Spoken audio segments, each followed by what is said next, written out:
அனைவருக்கும் இனிய வணக்கம்.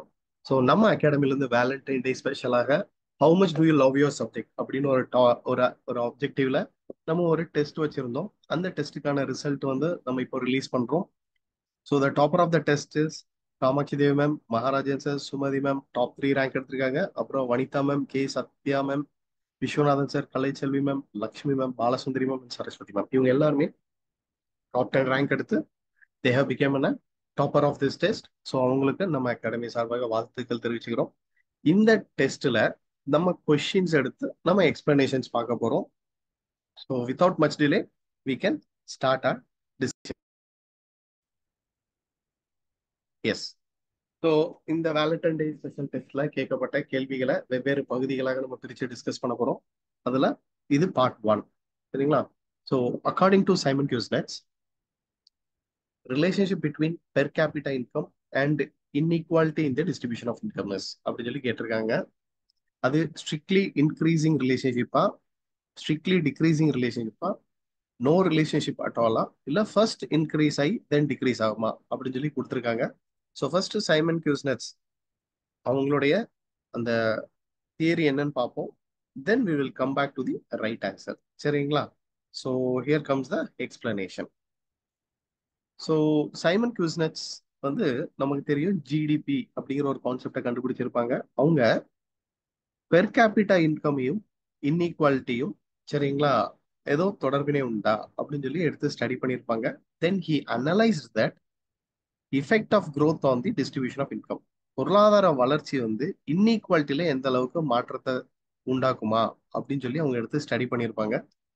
அவங்களோட எம்பிரிக்கல் சரிங்களா டைம் சீரிஸ் டேட்டா எடுத்து கிராஸ் செக்ஷனல் டேட்டா எடுத்து படிச்சு பார்த்ததுல he come to a conclusion that there is a inverted U shape. சரிங்களா? அதாவது U shape இன்வெர்டட் ஷேப்ல இருக்கும் அப்படின்னு சொல்லி சொல்லியிருக்காங்க. அப்போ இதுக்கு என்ன அர்த்தம்னு கேட்டீங்கன்னா, initially per capita income increase ஆகும் பட்சத்துல இன்இக்வாலிட்டி அதிகரிக்கும். அப்புறம் ஒரு பாயிண்ட்டை ரீச் ஆனதுக்கு அப்புறம் இட் ஸ்டார்டட் டு டிக்ளைன். சரிங்களா? இன்இக்வாலிட்டி குறைய ஆரம்பிச்சிடும். அப்போ initially it increases first, then it decreases. So நம்ம அந்த கேள்விக்கான விடை கிடைச்சிருச்சு. So the right answer is D. சரிங்களா? the right answer is D. First it increases then it decreases. இப்போ எதனால இது இன்க்ரீஸ் ஆகுது சர்டன் பாயிண்ட் வரைக்கும், அப்புறம் எதனால இது டிக்ரீஸ் ஆகுது அப்படிங்கறத நம்ம இப்போ பார்க்கலாம். ஸோ எதனால இது இன்க்ரீஸ் ஆகுது, இன்இக்வாலிட்டி ஒரு சொசைட்டில ஏன் இன்க்ரீஸ் ஆகுதுன்னு கேட்டீங்கன்னா, அதுக்கு முக்கியமான காரணம் டியூவலிசம். டியூவலிசம் அப்படின்னா ஒரு எக்கானமில வந்து டியூவலிஸ்டிக் கேரக்டரிஸ்டிக்ஸ் இருக்குன்னு அர்த்தம். Coexistence of two different world அப்படிங்களா.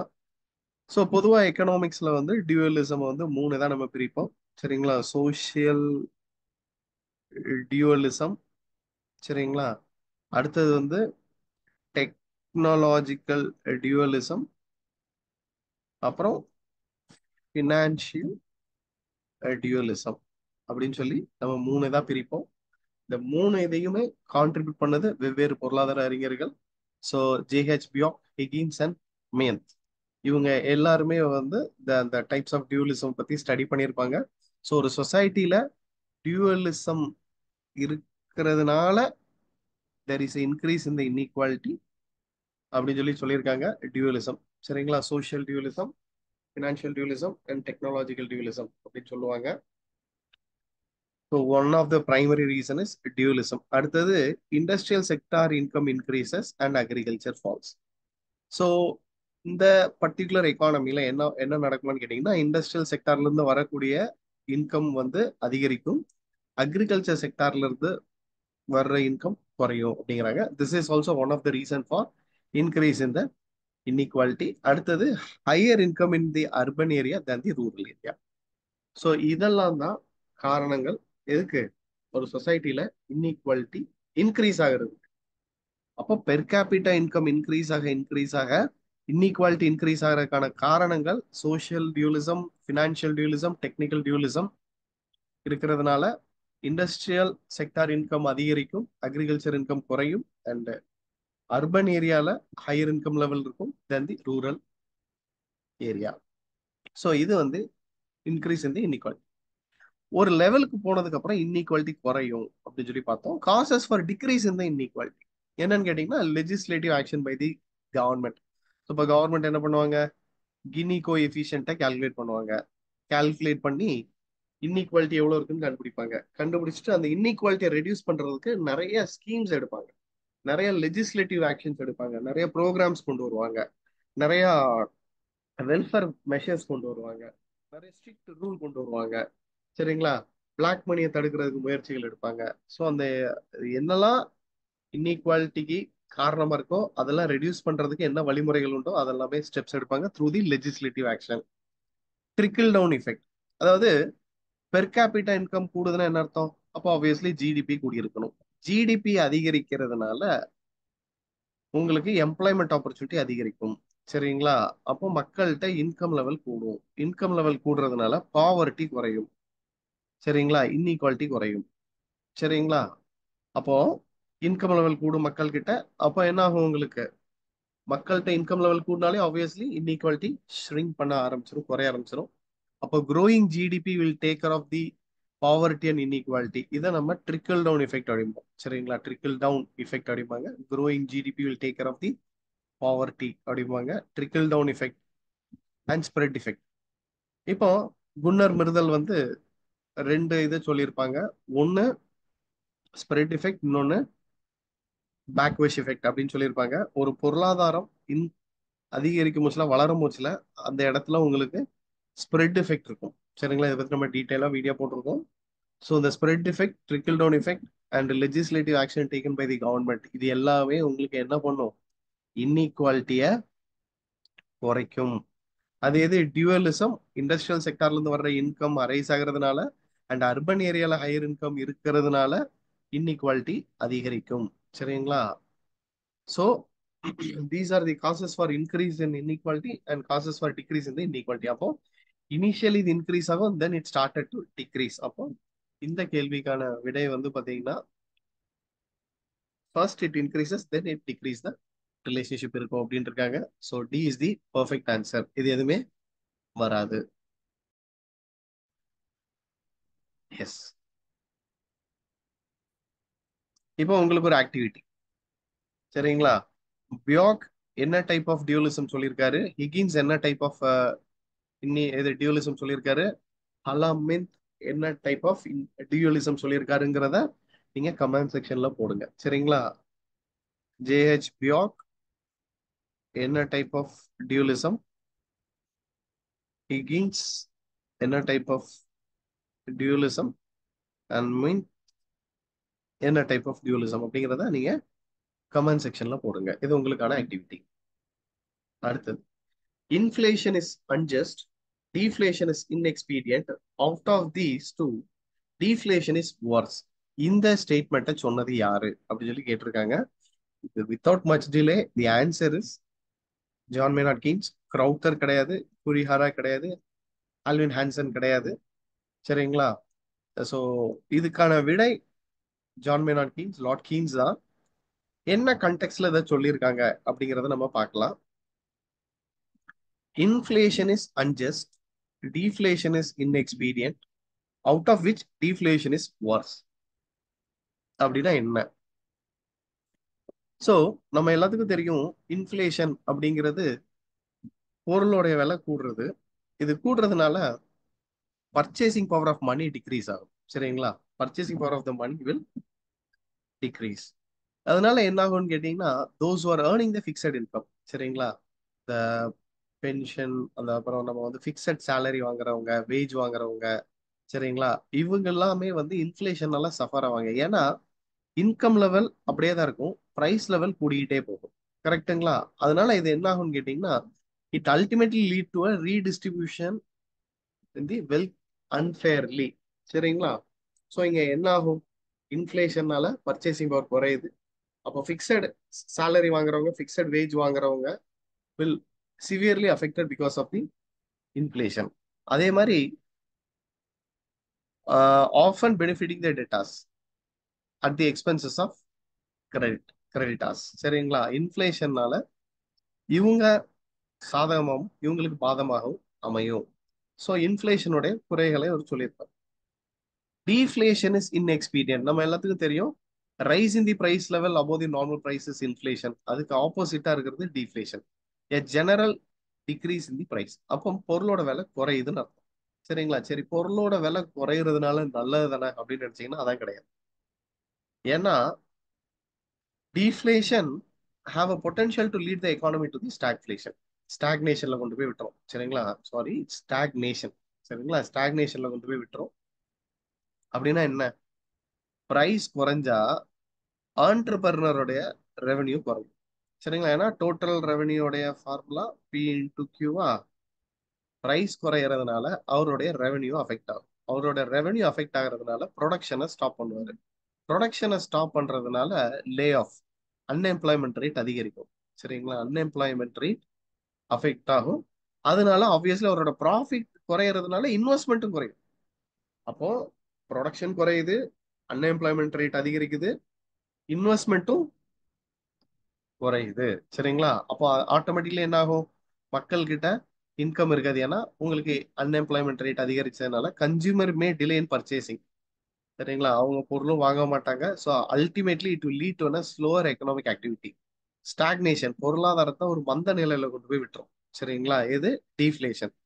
அப்போ இன்ஃப்ளேஷனும் பாதிப்பு உண்டாக்குது, டீஃப்ளேஷனும் பாதிப்பு உண்டாக்குது. அதுல கீன்ஸ் என்ன சொல்றாருன்னா டீஃப்ளேஷன் ரொம்ப கொடுமையானது, இட் இஸ் வர்ஸ் அப்படிங்கிறாரு. ஏன் அப்படின்னு கேட்டீங்கன்னா, while inflation can cause unfair wealth redistribution, இதுலயும் பாதிப்பு ஏற்படுது. எப்படி? Redistribution in the wealth unfairly நடக்குது. ஆனா இது டீஃப்ளேஷன் எங்க கொண்டு போய் விட்டது பொருளாதாரத்தை? எஸ், டிப்ரெஷன்ல கொண்டு போய் விட்டுருது. ரெசஷன், டிப்ரெஷன்ல கொண்டு போய் விட்டுருது. That we saw in the great டிப்ரெஷன்ல பார்த்தோம். சரிங்களா? So fall in wages, rising real debt burden, decline in the economic activity, இது எல்லாமே ரெக்கவரியை ரொம்ப ஸ்லோ டவுன் பண்ணிடுது. அதனால இன்ஃப்ளேஷனா டீஃப்ளேஷனான்னு கேட்க முடியல. I will go with inflation. ஏன்னா டீஃப்ளேஷன் ரொம்ப கொடுமையானது அப்படின்னு சொல்லி கீன்ஸ் ஆர்கியூ பண்றாரு. எப்படி ஆர்கியூ பண்றாருன்னா, இன்ஃப்ளேஷனும் நல்லது கிடையாது, டீஃப்ளேஷனும் நல்லது கிடையாது. ஆனா இது ரெண்டுல எது எனக்கு வேணும் அப்படின்னு சொல்லி கேட்டீங்கன்னா I will go for a inflation. சரிங்களா? அதனாலதான் நீங்க மானிட்டரி பாலிசி கமிட்டியே பாத்தீங்கன்னா இந்தியால 4% இன்ஃப்ளேஷன் ஓகே அப்படின்னு இருப்பாங்க. சரிங்களா? 4% +or -2. இன்ஃப்ளேஷன் 2 to 6க்குள்ள 4%ல இருந்ததுன்னா சந்தோஷம். அதனால அரசாங்கமே சொல்றாங்க இன்ஃப்ளேஷன் வேணும் தான், கிரீப்பிங் இன்ஃப்ளேஷன் வேணும் தான். ஆனா டீஃப்ளேஷன் ரொம்ப டேஞ்சரானது. ஏன்னா deflation lead to more damage than the inflation. சரிங்களா? இஃபெக்டிவ் டிமாண்ட் குறையும், எம்ப்ளாய்மெண்ட் ஆப்பர்ச்சுனிட்டி குறையும், ரெசஷனே தொடர்ந்து இருக்கும். அதனால எக்கானமியை ரொம்ப ஒர்ஸ்டா போய் மாத்தி விட்டுரும். அதனால டீஃப்ளேஷன் ரொம்ப வேர்ஸ், அதுக்கு இன்ஃப்ளேஷன் எவ்வளவு பரவாயில்ல அப்படின்னு சொல்லி எடுத்துக்கிறாரு. ஸோ அப்போ இந்த statement it was famously attributed to lord Keynes. சரிங்களா? எஸ். அடுத்தது, price discrimination is profitable if. எப்போ பிரைஸ் டிஸ்கிரிமினேஷன் ப்ராஃபிட்டபிள் அப்படின்னு சொல்லி கேட்டிருக்காங்க. There is a large number of buyer இந்த மார்க்கெட் அப்போவா, தெர் இஸ் நோ அட்வர்டைஸ்மெண்ட் காஸ்ட்ங்கிற பட்சத்துலயா, elasticity of demand in different markets are டிஃப்ரெண்டா இருக்கிறதுனாலயா, average cost of production decline with அவுட்புட்டா அப்படின்னு சொல்லி கேட்டிருக்காங்க. எப்போ பிரைஸ் டிஸ்கிரிமினேஷன் ப்ராஃபிட்டபிளா இருக்கும் அப்படின்னு சொல்லி. ஸோ ஃபர்ஸ்ட் இந்த பிரைஸ் டிஸ்கிரிமினேஷன் என்னன்னு பார்ப்போம், இந்த கான்செப்டை கண்டுபிடிச்சது யாருன்னு பார்ப்போம், and what are the conditions essential அப்படிங்கிறத பார்ப்போம். ஸோ பிரைஸ் டிஸ்கிரிமினேஷன் அப்படிங்கிற கான்செப்டை ஃபர்ஸ்ட் எக்கனாமிக்ஸ்குள்ள கொண்டு வந்தது ஃபாதர் ஆஃப் வெல்ஃபேர் எக்கனாமிக்ஸ் அழைக்கப்படக்கூடிய ஆர்தர் சிசில் பீகு. சரிங்களா? அவங்க பிரைஸ் டிஸ்கிரிமினேஷன் அப்படிங்கிறது, ஒரு செல்லர் இருக்காரு, அவரு ஒரே ப்ராடக்டை வெவ்வேறு விலைகள்ல வெவ்வேறு கஸ்டமருக்கு விற்கிறது, டிஃப்ரெண்ட் மார்க்கெட்ல விற்கிறது தான் பிரைஸ் டிஸ்கிரிமினேஷன், விலை பாகுபாடு அப்படிம்பாங்க. ஸோ அப்போ selling a same product to the different customer different price. சரிங்களா? இதுல இந்த பிரைஸ் டிஸ்கிரிமினேஷன் அவங்க 3 வகையா பிரிச்சிருக்காங்க.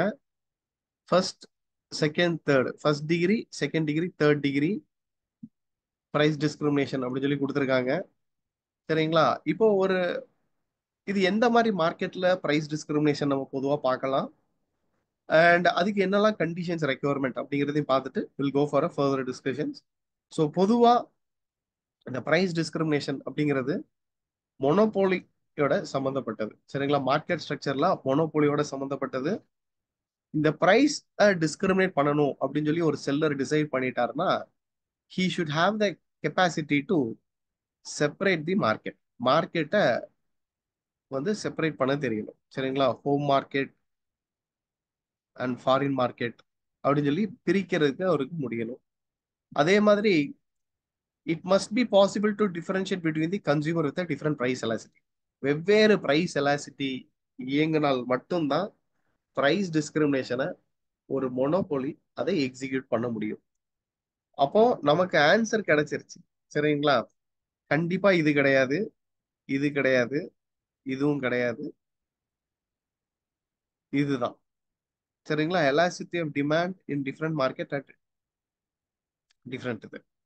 அப்போ அப்பதான் ப்ராஃபிட்டபிலிட்டி ஆகும். சரிங்களா? பிரைஸ் டிஸ்கிரிமினேஷன் லாபகரமாக்குறதுக்கு டிஃப்ரெண்ட் எலாசிட்டி ஆஃப் டிமாண்ட் வெவ்வேறு மார்க்கெட்ல இருக்கணும் அப்படிங்கிறாங்க. இது தேர்ட் டிகிரி பிரைஸ் டிஸ்கிரிமினேஷனோட சம்பந்தப்பட்டது. சரிங்களா? வெவ்வேறு மார்க்கெட் அப்படின்னு சொல்லிட்டீங்கனாலே அது வந்து third degree price discrimination. So ஒரு மொனோபோலி என்ன பண்ணுவாருன்னு கேட்டீங்கன்னா sub market A, sub market B அப்படின்னு சொல்லி ரெண்டு இதா பிரிச்சிருப்பாரு.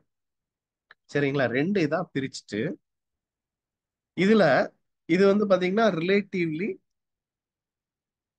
இன்எலாஸ்டிக், இது ரிலேட்டிவ்லி இலாஸ்டிக். நீங்க நல்லா பிக்சர் பாத்தீங்கன்னாலே தெரியும். இது நல்லா கொஞ்சம் ஸ்டீப்பா இருக்கு, இது நல்லா ஸ்லோப்பா இருக்கு. கரெக்ட்டுங்களா? By just mere observing the image we can conclude that market A is relatively inelastic and this is relatively elastic. ஏன்னா அந்த ஸ்லோப் ஆஃப் டிமாண்ட் கர்வ் வச்சு நம்ம கண்டுபிடிச்சிடலாம். சரிங்களா? அப்போ இங்க வந்து two different elasticity of demand இயங்குது. இது ரெண்டையும் சப்சியூம் பண்ண முடிச்சுல அவருக்கு டோட்டல் மார்க்கெட் கிடைக்கும். அப்போ நீங்க பாத்தீங்கன்னா அவரால் ரெண்டு டிஃபரெண்ட் மார்க்கெட்டுக்கு டூ டிஃபரெண்ட் ப்ரைஸா வைக்க முடியும் அப்படின்னு சொல்லி கன்க்ளூட் பண்றாங்க. ஸோ இது கிட்டத்தட்ட நம்ம டம்பிங்கோட சம்மந்தப்பட்டது. ஹோம் மார்க்கெட்ல ஹையர் ப்ரைஸும் ஃபாரின் மார்க்கெட்ல லோயர் ப்ரைஸும் வைக்கிறது தான் suitable example for price discrimination. அது third degree price discrimination. So அதுக்கு நமக்கு ஹோம் மார்க்கெட்டுக்கு ஒரு எலாசிட்டி ஆஃப் டிமாண்ட் இருக்கும், ஃபாரின் மார்க்கெட்டுக்கு ஒரு எலாசிட்டி ஆஃப் டிமாண்ட். ஸோ அப்போ seller particularly monopoly can execute price discrimination under the different market when there is a two different elasticity of demand exist over there. சரிங்களா? Okay. அடுத்தது a very interesting question. Multi-dimensional poverty index has been introduced by யாரால multi-dimensional poverty index அறிமுகப்படுத்தப்பட்டுச்சு அப்படின்னு சொல்லி கேட்டிருக்கு. So first multi dimensional poverty இண்டெக்ஸ்னா என்ன, அதுக்கப்புறம் we will see globally and Indian பெர்ஸ்பெக்டிவ்ல பார்ப்போம். சரிங்களா? Yes. Global multi dimensional poverty index அப்படிங்கிறது வந்து பாத்தீங்கன்னா சுமார் ஒரு 107 டெவலப்பிங் கண்ட்ரீஸ்ல இந்த பாவர்ட்டியோட இன்டென்சிட்டி எப்படி இருக்கு அப்படின்னு சொல்லி தெரிஞ்சுக்கிறதுக்காக இந்த மல்டி டைமென்ஷனல் பவர்ட்டி இண்டெக்ஸை பயன்படுத்துறாங்க. இது இட் வாஸ் இன்ட்ரடியூஸ்ட் இந்த இயர் 2010. சரிங்களா? 2010 இருந்து நம்ம இந்த மல்டி டைமென்ஷனல் பாவர்ட்டி இண்டெக்ஸ் அப்படிங்கிற ஒரு இண்டெக்ஸை நம்ம ரிலீஸ் பண்றாங்க by Oxford poverty and human development initiative and UNDP. UN நம்மளுடைய ஹியூமன் டெவலப்மெண்ட் இண்டெக்ஸை ரிலீஸ் பண்ற அதே ஏஜென்சியான யூஎன்டிபி தான் responsible for releasing this multi dimensional poverty index. பொதுவா இது வந்து பாத்தீங்கன்னா 3 டைமென்ஷன்ல 10 இண்டிகேட்டரை வச்சு படிப்பாங்க. அது என்னலாம்னா 3 indicator: health, education, living standard. சரிங்களா? 3 டைமென்ஷன். சரிங்களா? 3 டைமென்ஷன், 10 இண்டிகேட்டர்.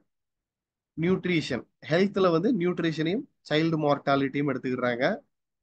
அடுத்து எஜுகேஷன்ல இயர் ஆஃப் ஸ்கூலிங்கும் ஸ்கூல் அட்டண்டன்ஸையும் எடுத்துக்கிறாங்க.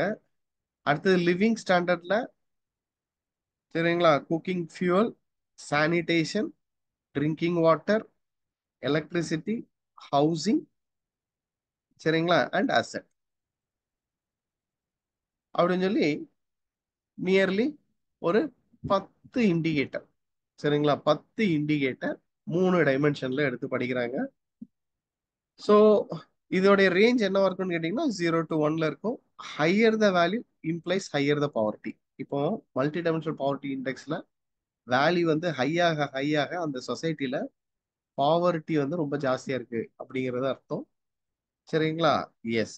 இதுல குளோபல் ஸ்டாண்டர்ட்ல சரிங்களா, பாவர்ட்டி வந்து if I'm earning less then $2.15 per day, then I will be treated as living below poverty. சரிங்களா? 2.15 அப்படிங்கிறத ஞாபகம் வச்சுக்கோங்க. குளோபலி டாலர் டாலர் 2.15 பெர் டே.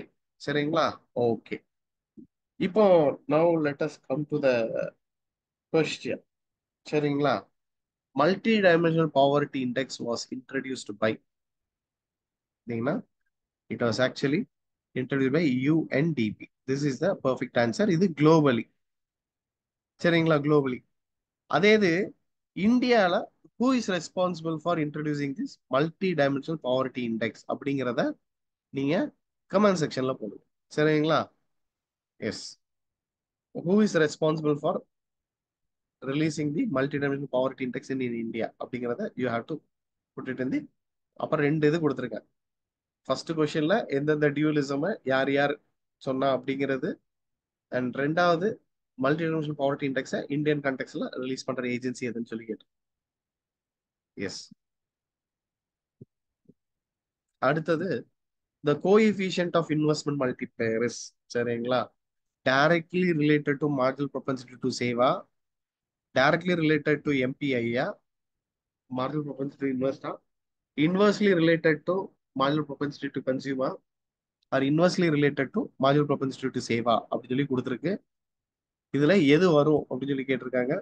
ஸோ ஃபர்ஸ்ட் இன்வெஸ்ட்மெண்ட் மல்டிப்ளையர் அப்படின்னா என்னன்னு பார்ப்போம். அண்ட் இதுக்கும் எம்பிசிக்கும் எம்பிஎஸ்க்கும் என்ன மாதிரியான தொடர்பினை இருக்கு அப்படிங்கறத கண்டுபிடிச்சிட்டா இதுக்கான ஆன்சர் நம்ம கண்டுபிடிச்சிடலாம். ஸோ இன்வெஸ்ட்மெண்ட் மல்டிப்ளையர் அப்படிங்கிறது நமக்கு தெரியும். சரிங்களா? ஸோ இதோடைய ஃபார்முலா 1/1 - எம்பிசி. சரிங்களா? இந்த எம்பிசிய 1 - எம்பிசிய நம்ம எப்படி எழுதலாம்? எம்பிஎஸ்ன்னு எழுதலாம்.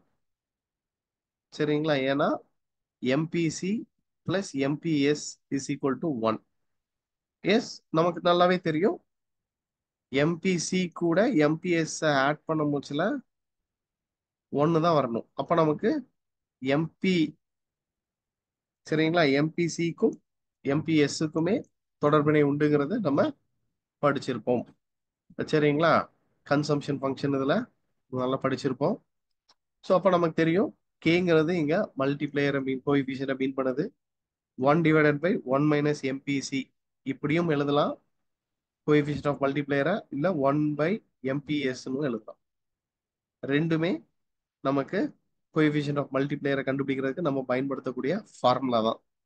சரி, இப்ப இதுக்குள்ள நடுவுல மல்டிப்ளேயருக்கும் எம்பிசிக்கும் என்ன மாதிரியான தொடர்பினை, அண்ட் எம்பிஎஸ்க்கும் இன்வெஸ்ட்மெண்ட் மல்டிப்ளேயருக்கும் என்ன மாதிரி தொடர்பினைன்னு பார்க்கலாம்.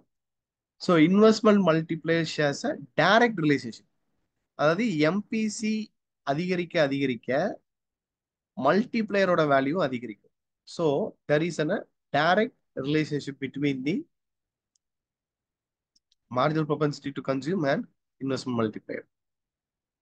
அதே இது எம்பிஎஸ்க்கு பார்க்க முச்சுல மார்ஜினல் ப்ரொபென்சிட்டி டு சேவ்னு பார்த்தீங்கன்னா there is a indirect inverse relationship. MPS அதிகரிக்க அதிகரிக்க மல்டிப்ளேயரோட மதிப்பு குறைஞ்சிக்கிட்டே வரும். So there is a higher the value of MPS, lower will be the value of investment multiplier. சரிங்களா? அப்போ there is a inverse relationship between MPS and there is a direct relationship between the MPC. Confuse ஆகிடக்கூடாது. இதெல்லாம் ரொம்ப பொட்டன்ஷியலான question டிஆர்பியில் கேட்கக்கூடியது. So அப்போ the coefficient of inverse multiplier வந்து inversely related to MPS தான். ஏன்னா directly related to MPS கிடையாது. MPs ஐயோடைய ரிலேஷன் கிடையாது. இன்வெர்ஸ்லி ரிலேஷன் டு எம்பிசியா கிடையாது. Directly related to MPC and inversely related to MPS. So D is the, இது வராது, இது வராது, இது வராது. This is the perfect answer. சரிங்களா? So I hope you learn something in this video. So once again நம்ம அகாடமியில் how much do you love your subject அப்படிங்கிற ஒரு அப்ஜெக்டிவ்ல வேலண்டைன் டே ஸ்பெஷல் டெஸ்ட் வச்சிருந்தோம். அதுல இந்த வின்னர்ஸ் இவங்கெல்லாம் தான். ஸோ நம்ம அகாடமி சார்பாக இவங்களை வாழ்த்துக்கள் தெரிவிச்சுக்கிறோம். Thank you so much for joining.